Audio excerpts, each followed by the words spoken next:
Now the leaves are falling fast. ये poem जिसके रचयिता है W.H. अडेन, इंटरमीडिएट के टेक्स्ट बुक में प्रिस्क्राइब एक बहुत ही महत्वपूर्ण कविता है। आइए इसको आज हम लोग पढ़ते हैं।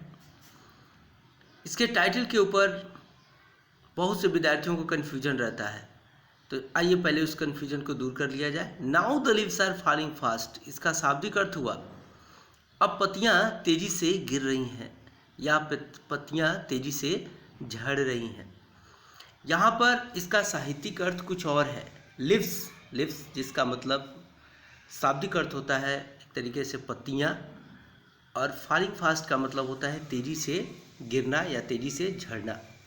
लेकिन सिंबॉलिक मीनिंग की अगर हम बात करें तो यहाँ पर लिव्स का मतलब है मानव जीवन, और फॉलिंग फास्ट का मतलब है तेजी से मौत की तरफ बढ़ना या तेजी से पतन की ओर जाना।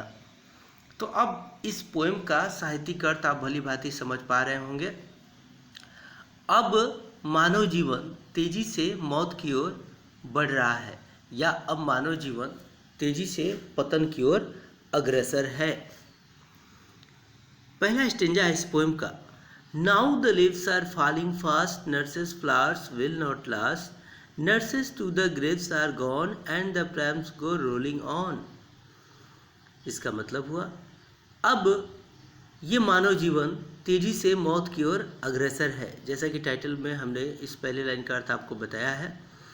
Nurses flowers will not last, और जब ये मानव जीवन इतनी तेजी से मौत की ओर बढ़ रहा है, इतनी तेजी से पतन की ओर बढ़ रहा है, तो ऐसे में नर्स नामक पेड़ के आसपास खिलने वाले फूल भी अब टिकाऊ नहीं रहेंगे। आइए इसके शाब्दिक और साहित्यिक अर्थ को जरा डिटेल्ड वे में जानते हैं।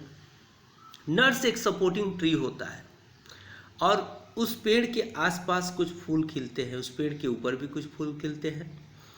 तो जब ये सपोर्टिंग ट्री ही नहीं रहेंगे तब उन फूलों का क्या होगा? क्या वे फूल अपने आप को टिकाऊ रख पाएंगे जो कभी उन्हीं के सहारे के साथ अपने अस्तित्व को बनाए हुए थे? यहाँ पर कहने का मतलब है कि मानव जीवन में कोई ना कोई एक मसीहा होता है, कोई ना कोई एक लीडर होता है जिसके सहारे मानवता के एक बहुत बड़े हिस्से को समर्थन मिलता है, सहारा मिलता है, और लोग उसके समर्थन से, उसके सहारे से अपने जीवन को बड़े ही संजीदगी के साथ जीते हैं। लेकिन जब उनका लीडर ही नहीं रहेगा, मसीहा ही नहीं रहेगा, तो क्या वे खुद अपने आप को उसी दशा में टिकाऊ रख पाएंगे? इट मीन्स नहीं रख पाएंगे। तो ये पहले दो लाइन का मतलब आपने समझा कि अब मानव जीवन तेजी से मौत की ओर बढ़ रहा है, और ऐसे में अगर कोई एक ऐसा व्यक्ति जिसका बहुत बड़ा पकड़ था, बहुत बड़ा होल्ड था इस सोसाइटी के ऊपर, जब वो नहीं रहेगा तो वे जितने लोगों को सहारा देता था वे लोग भी अपने आप को नहीं बचा पाएंगे। Nurses to the graves are gone, और ऐसे में जो रक्षक लोग थे, समाज के मुट्ठी भर रक्षक लोग जो लोगों की रक्षा करते थे, वे तो पहले ही कब्र में जा चुके हैं। नर्स, वैसे तो हॉस्पिटल्स वगैरह में नर्स का जो कॉन्सेप्ट है आपने देखा है, रोगियों की सहायता करने के लिए आते हैं। यहाँ पे नर्स का मतलब है समाज के उन लोगों से जो लोगों को बचाने का काम करते हैं। नर्स भी तो जीवन बचाने का ही काम करती हैं। उसी प्रकार से यहाँ पर सिम्बॉलिकली इस वर्ड को यूज किया गया है। तो ये जो नर्सेस थे वे तो पहले ही कब्र में जा चुके हैं। And the prams go rolling on, और ये जो प्रैम्स है ना, इसका मतलब होता है चार पहिए वाली बच्चा गाड़ी। इतनी बर्बादी है, इतनी तबाही है। वो जीवन बचाने वाले लोगों की बातें हमने करी कि वे भी कब्र में जा चुके हैं, लेकिन बावजूद इसके जो लोग बच गए हैं उनको तो अपना जीवन जीना ही पड़ता है, क्योंकि ये जो जीवन चक्र है ये रुकने वाला नहीं है। ये जीवन चक्र तो चलता ही रहता है। प्रैम्स का मतलब शाब्दिक अर्थ होता है चार पहिए वाली बच्चा गाड़ी, लेकिन यहाँ पर इसका मतलब है जीवन चक्र से। ये जो जीवन है वो चलता ही रहता है, ये कभी रुकता नहीं है। यानी कि पहले तीन लाइन में निराशा से ओतप्रोत होने के बावजूद कवि ने आखिरी लाइन में एक ऑप्टिमिस्टिक बात कही है कि चाहे जो भी हो, लेकिन जीवन तो हमें जीना ही है, इससे हम मुंह नहीं मोड़ सकते। Whispering neighbours left and right pluck us from the real delight. यहाँ पर विस्परिंग का मतलब आप समझ सकते हैं। विस्परिंग का शाब्दिक अर्थ होता है बुदबुदाना या भुनभुनाना। नेबर्स मतलब होता है पड़ोसी। लेकिन यहाँ पर विस्परिंग नेबर्स का साहित्यिक अर्थ है मौत के अभिकर्ता, यानी कि यमदूत। लेफ्ट एंड राइट, चारों तरफ। वैसे शाब्दिक अर्थ आप समझ सकते हैं बायां और दायां, लेकिन यहाँ पर मतलब है लेफ्ट एंड राइट से चारों ओर। Whispering neighbours left and right pluck us from the real delight. हमारे चारों ओर फैले हुए जो मौत के यमदूत है ना, ये हमसे हमारी वास्तविक खुशी को छीन लेते हैं। कवि ने ये लाइन इसलिए लिखी क्योंकि कवि ने दो वर्ल्ड वार को झेला हुआ था। उनके आंखों के सामने दो वर्ल्ड वार हुए थे। इसके अलावा जिस एज में W.H. एडन थे, वो एज बहुत ही हताशा और निराशा का एज था। तो कवि का कहना है कि जीवन में ये जो मौत का अभिकर्ता है, मौत के अभिकर्ता की तरफ कवि का इशारा इस बात से है कि ये जो युद्ध होते हैं, वार होते हैं ना, वार में जब कोई सैनिक लड़ने के लिए जाता है तो उसे पता नहीं रहता है कि वो कब लौट कर आएगा और किस हालत में लौट कर आएगा। इतना ही नहीं, जो आम जनता है वो भी जब एक देश दूसरे देश पर हमला करता है तो बमबारी करेगा या और भी जिस प्रकार के साधनों का वो इस्तेमाल करते हैं, तो उससे काफ़ी बड़े पैमाने पर जान माल की क्षति होती है, लोगों को नुकसान पहुंचता है। इसके अतिरिक्त विभिन्न प्रकार की बीमारियां हैं जो एक बार हमारे शरीर में अगर आ जाएं तो हमारे हर प्रकार की खुशियों को छीन लेते हैं, हमें कहीं का नहीं छोड़ते हैं। इसके अलावा जब व्यक्ति व्यक्ति के बीच जो वैमनस्य होता है, ईर्ष्या का भाव होता है, जलन का भाव होता है, ये सारी चीज़ें, ये सब मिला जुला कर कवि ने इशारा किया कि ये क्या होते हैं, विस्परिंग नेबर्स होते हैं। और ये वो चीज़ें हैं जो हमारे चारों ओर कभी न कभी किसी न किसी रूप में भटकती रहती हैं, और ये हमसे हमारे जीवन की जो वास्तविक खुशी है ना, रियल डिलाइट यानी कि वास्तविक खुशी, उसे क्या करती हैं, छीन लेती हैं। प्लक, PLUCK, प्लक का मतलब है यहाँ पर छीन लेना।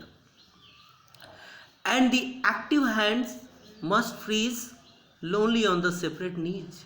और जब ऐसी बातें हो जाती हैं ना, तो ये जो हमारे सक्रिय हाथ है ना, ये बिल्कुल ठंडे पड़ जाते हैं। आप जरा कल्पना कीजिए, एक हंसता खेलता चेहरा, बहुत ही स्वस्थ व्यक्ति, अगर उसको कोई बीमारी हो गई, चाहे वो गंभीर हो या छोटी सी बीमारी हो, तो क्या वो व्यक्ति पहले की तरह काम करने में अभी भी सक्षम होता है? बिल्कुल नहीं।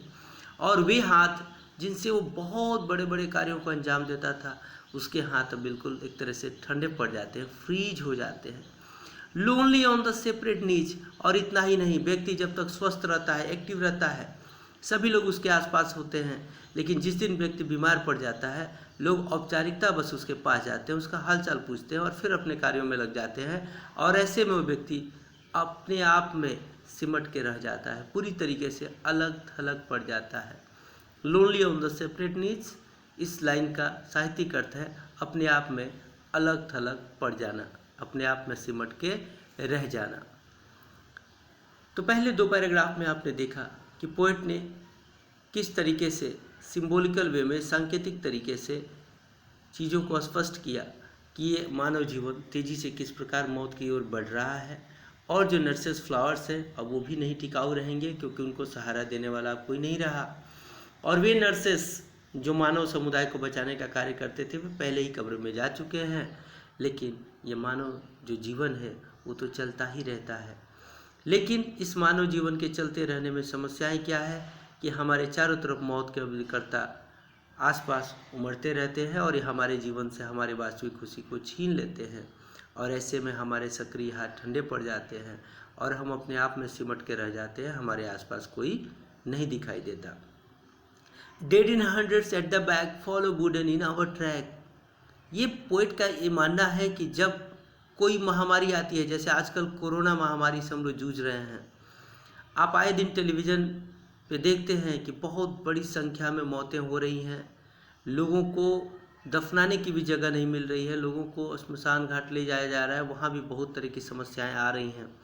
युद्ध की विभीषिकाओं में भी यही होता है, बड़ी संख्या में लोग मारे जाते हैं, बहुत बड़ी तबाही मचती है।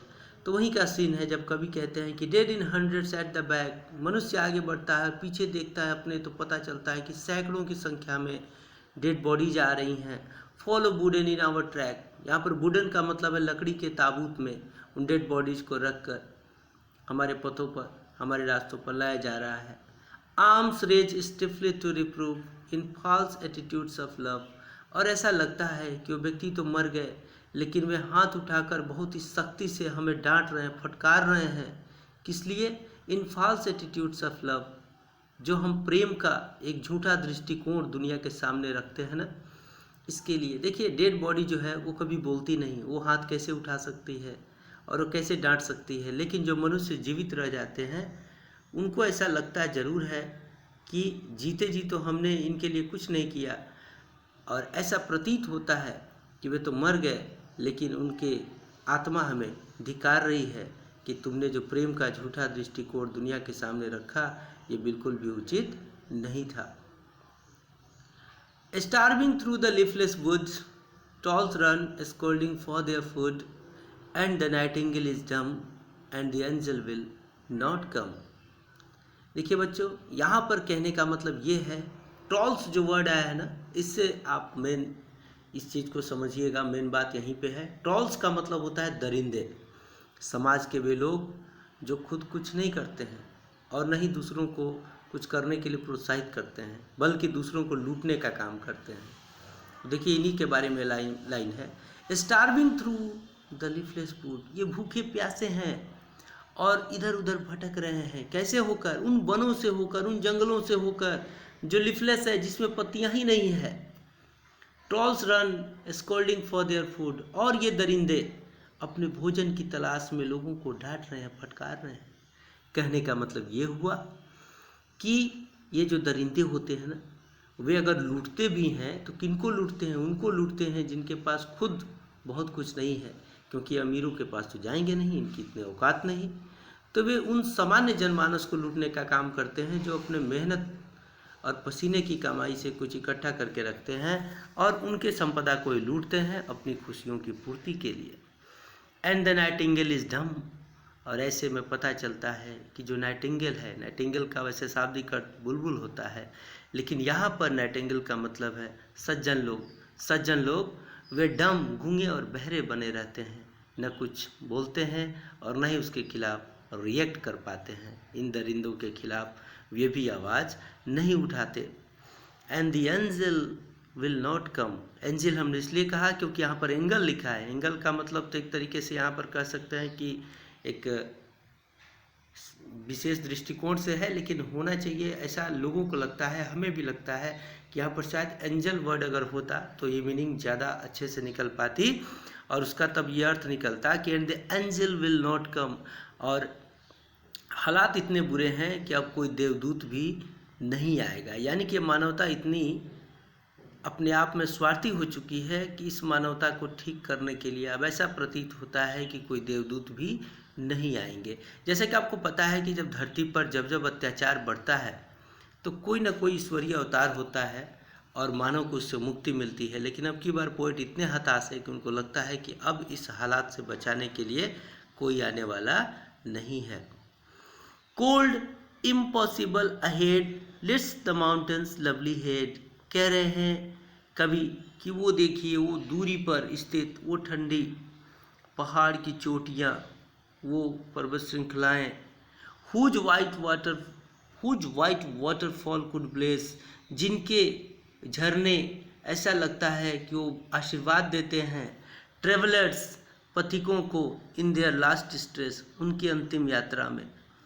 इस पूरे पैराग्राफ का मतलब है कि जब मनुष्य मनुष्य का नहीं होता, किसी के निधन पर, किसी की विपत्ति में जब मनुष्य सहारा नहीं देता, तो ऐसा लगता है कि ये जो प्राकृतिक संपदाएं हैं धरती पर, वे आंसू बहाती हैं मनुष्य की दुर्दशा के ऊपर।